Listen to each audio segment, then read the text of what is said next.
سلامونه او نیکې هیلې دوستانو. زه جاوید صافی یو ځل بیا ستاسې په چوپړ کې د افغانستان سفارت په هکله، کنسلګرۍ په هکله چې په بن کې ده، د هغې په هکله تاسو ته معلومات درکوم. معلومات دا دي که هغه دوستان غواړي چې خپل پاسپورت تمدید کړي او یا یې دلته آنلاین هغه اخیستی ده، ترمیم یې اخیستی ده په بن په جرمني په ښار کې، نو هغوی کولای شي ځینې دوستان چې بې له کوم ترمینه هم هلته لاړ شي او خپل پاسپورت په یو ورځ کې تمدید کړي او خپل کارونه خلاص کړي. په ظرف د 2-3 ساعتونو کې، 4 ساعتونو کې کار خلاصیږي او کولای شي چې بیرته کور ته هم راستانه شي. نو د پاسپورت قیمتونه چې دي او د هغه چې دي د تمدیدولو تذکره اخیستل، نو دا چې دي یو څه پخوانه نرخونه قیمته شوي دي، ځکه چې هلته پخوا چې و د افغانستان حکومت دوی ته معاش ورکوه، اوس چې دا معاش نسته ده، نو دوی تقریبا د پاسپورت تمدید چې ده هغې نه مخکې 120 فکر کومه، اوس 100 روپۍ اخلي که تاسې یې په یو ورځ کې خلاصول غواړئ. که چیرته هفته، 2 هفتې، 3 هفتې وخت وروسته غواړئ چې یا په پوسټ راولیږي او یا بیرته پسې تاسې ورسئ، نو د هغې قیمت په 120 روپۍ ده. که چیرته تاسې هغه ګبورس وکونډ چې ورته وایي هغه که اخلئ، نو د هغې 110 روپۍ قیمت ده. هغه 110 روپۍ باید تاسې هلته تحویل کوئ. او که چیرته تاسې مجرد خط غواړئ، نو هغه که تاسې چیرته دلته اروپا ته یا جرمني ته تاسې زیر سند راغلي هستئ، نو هغه تاسې نه یو تصدیق غواړي چې تاسې دلته زیر سند راغلي هستئ، تاسې حکومت ته زیر سند ځان تسلیم کړی ده، د دې حکومت نه باید تاسې یوه ورقه واخلئ او هغه درنه غواړي د افغانستان کنسلګرۍ چې په بن کې ده، نو هغې ته به یوسئ. هغې نه وروسته کولی شئ چې تاسې هغه مجرد خط واخلئ. نو مجرد خط وکالتنامې ته چې ده بیا هغه پکار دي تاسې، او که چېرته تاسې دلته نکاحنامه جوړوئ، نو هملته 3 نفره شاهدین پیدا کړئ. افغانان ډېر دي، فقط یو قطعه عکس ضرورت ده او د هغه هاوس وایس یا د پاسپورت هغه چې ده عکس یو کاپي هغه پکار ده. نو بهتره به دا چې کاپي د هغه کاپیګانې، د تذکرې کاپیګانې او نور کوم هغه اسناد چې تاسو سره دي، د هر څه نه 2 کاپیانې وباسئ، له ځانه سره یې ویسئ او تقریبا 6 قطعې 7 قطعې عکسونه ځان سره واخلئ، ځکه چې هلته ده بیا لږ زره ستونزو سره سړی مخ کېږي. هغه کاپي ماشین هم چې په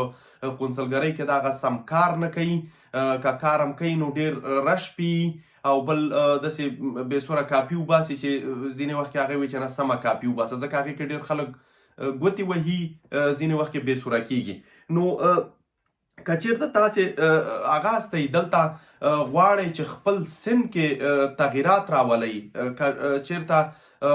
15 کاله مشر یاستئ، نو کولی شئ چې 15 کاله یې ښکته راولئ، یا 3 کاله، 4 کاله، خو تر 15 کالو پورې کولی شئ چې ټیټې کوئ، تر 15 کالو پورې کولی شئ چې خپل عمر لوړ کړئ. نو دا هم کیدونکې ده، ځکه هلته تاسې نه بیا دغه پخوانۍ تذکرې اصلي هغه غواړي، تذکره غواړي، هغې نه بیا یو کاپي درنه اخلي او تاسو ته بیا دی 15 کاله یا عمر کم یا 15 کاله عمر زیات بیرته په تذکره کې لیکي، او هغه د تذکرې کار هم چې تقریبا په 2 ساعتونو کې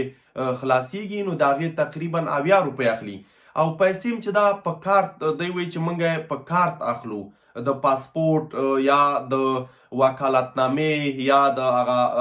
ګبورس وکونډه چې وایي هغه، نو د هغې هغه چې دي پیسې په آنلاین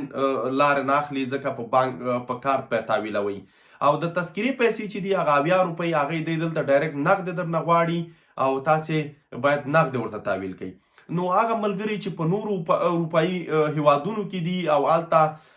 ډېر وخت نیسي هغه د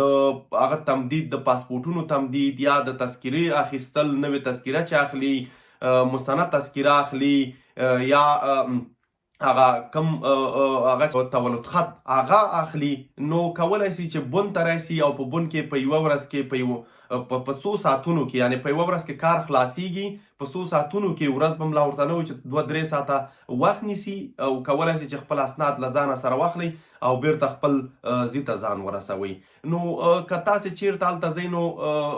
وخته لاړ شئ، ځکه په لاره کې لارې بندي، که شخصي موټرو کې ځئ نو ډېره لاره بندي، له دې خوا نه هم له هغې خوا نه هم، ځکه هلته په سړکونو باندې کار روان ده او که چیرته په ټرین کې سفر لرئ نو بیا کولی شئ چې هر وخت چې مو زړی حرکت وکوئ، ځکه که وخته لاړ شئ نو هلته به ښیي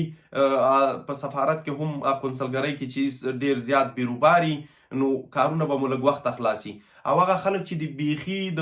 غرمې ډوډۍ تفریح هم نه لري ډایرکټ تر 4-5 بجو پورې کار کوي، د خلکو کارونه زر تر زره خلاصوي. دا کم نوی قونسل چې راغلی دا سادات تخلص کوي، دې سړي امر کړی دا چې بس ټول خلک د داخل راځي او کارونه دی ورته خلاصیږي او په مخه یې ښه. نو دغه لنډ معلوماتو که بیا هم نورو معلومات ته اړتیا لرئ نو کولی شئ چې په کومنټ کې راڅخه پوښتنه وکوئ. هیله ده چې ما هغه در سره چینل در سره سبسکرایب کړئ او نورو ملګرو سره هم شریک کړئ. نو تر بیا مو په لوی الله سپارمه. الله مو مل شه.